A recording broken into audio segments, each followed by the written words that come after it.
Hello.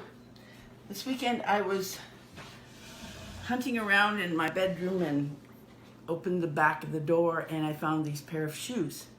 Now, if anybody wants to know if I've been cavorting around through this COVID stuff at night, I could probably show them this thing and be vindicated on the spot.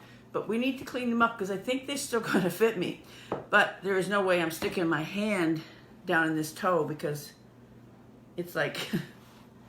could be anything down there. So I'm going to use my Flexi because I'm scared. Get some of that dust out down from down there. Then I can take my dust mitt and get most of this dust off.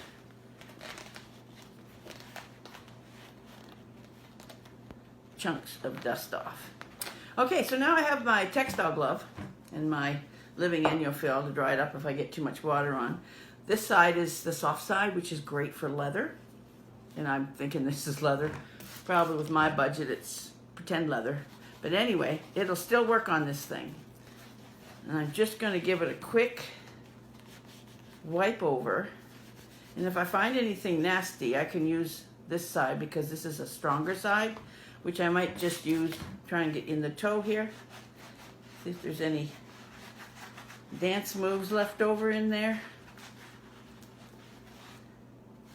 So now I probably can't prove that I haven't been dancing, but if they don't fit me, they can fit somebody else. So the next step I would do is I would use some of this leather and wood balm.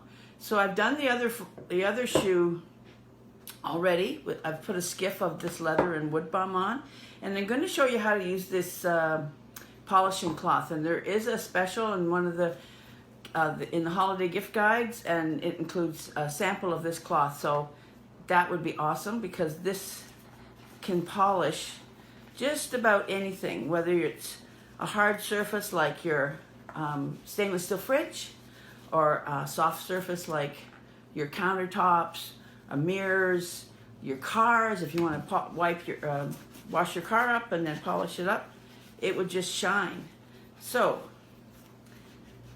these shoes look a whole bunch better.